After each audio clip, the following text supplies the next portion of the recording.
কলকাতা টিভিতে আপনাদের সকলকে স্বাগত। আপনাদের সঙ্গে রয়েছি আমি অঙ্কুর।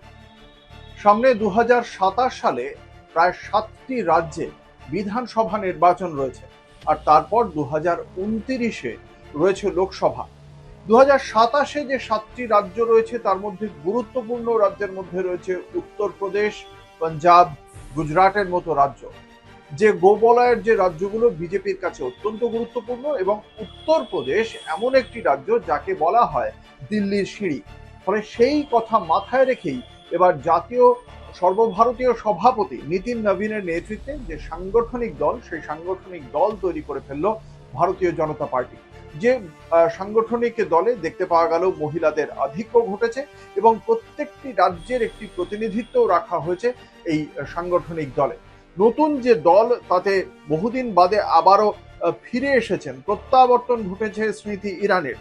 প্রাক্তন কেন্দ্রীয় মন্ত্রী স্মৃতি ইরানি অন্যতম জাতীয় সাধারণ সম্পাদক হিসেবে এই সাংগঠনিক দলে তিনি অন্তর্ভুক্ত হয়েছেন। তার পাশাপাশি বসুন্ধরা রাজে, রাজস্থানের প্রাক্তন মুখ্যমন্ত্রী, তিনিও জাতীয় সহ সভাপতি হিসেবে বহাল থাকছেন।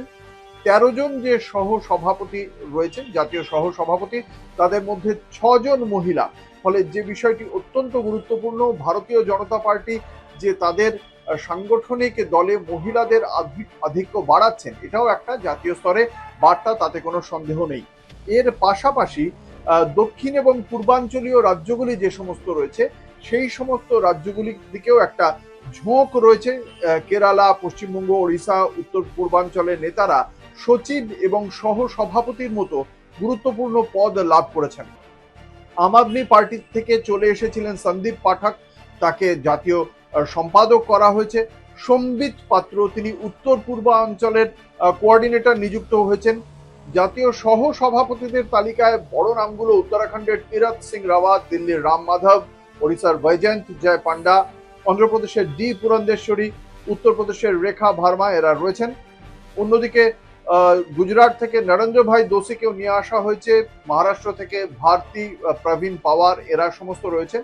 পশ্চিমবঙ্গ থেকে এসেছেন মধু ছন্দাকর, এই সিনিয়র নেতাদের মধ্যে তিনিও অন্তর্ভুক্ত হয়েছেন। এছাড়া পশ্চিমবঙ্গ থেকে আরো একজন, যিনি এই নীতিন নবীনের এই সাংগঠনিক দলে যিনি অন্তর্ভুক্ত হয়েছেন, তিনি হচ্ছেন মনোজ টিগ্গা।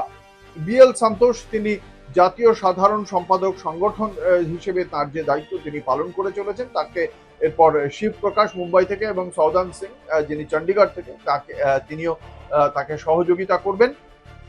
সব মিলিয়ে গুরুত্বপূর্ণ অন্তর্ভুক্তি বলা যেতে পারে। একদিকে যেমন ফিরে আসা বসুন্ধরা রাজে এবং স্মৃতি ইরানি, প্রাক্তন কেন্দ্রীয় মন্ত্রী স্মৃতি ইরানি, রাজস্থানের প্রাক্তন মুখ্যমন্ত্রী বসুন্ধরা রাজে, এরা যেমন প্রবেশ করলেন, বাংলা থেকে মধু ছন্দাকর এবং তার পাশাপাশি মনোজ টিগ্গা, তারাও বিজেপির সাংগঠনিক দলে যোগদান করলেন। তার কারণ 2027 সালে যে সমস্ত রাজ্যগুলিতে নির্বাচন রয়েছে, তার মধ্যে প্রধান হচ্ছে উত্তরপ্রদেশ, পাঞ্জাব, গোয়া, মণিপুর, গুজরাট, হিমাচল প্রদেশ, এই সমস্ত জায়গায় নির্বাচন হওয়ার কথা রয়েছে। ফলে সেই জায়গা থেকে ভারতীয় জনতা পার্টি যে কোমর বেঁধে নামছে, এবং সেখানে বিভিন্ন প্রান্তিক যে রাজ্যগুলো বিজেপির হয়তো সেখানে ততটা গুরুত্বপূর্ণ সংগঠন নেই, কেরালের মতো রাজ্য, সেখানেও থেকে যেমন লোক নেওয়া হয়েছে। পশ্চিমবঙ্গকে আলাদা গুরুত্ব দিয়ে 2 জনকে নেওয়া হয়েছে মূল সংগঠনে।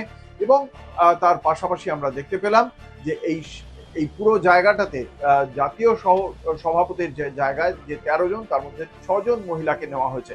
ফলে বিজেপির মতো মনুবাদী পার্টি বলে যাকে বিরোধীরা অভিহিত করে থাকে, সেখানেও মহিলাদের আধিক্য সংগঠনের শীর্ষ স্তরের দিকে, সেটা একটা বাড়তি বার্তা দেওয়া হলো মহিলাদের জন্য। দেখতে থাকুন কলকাতা টিভি, রাত দিন 7 দিন।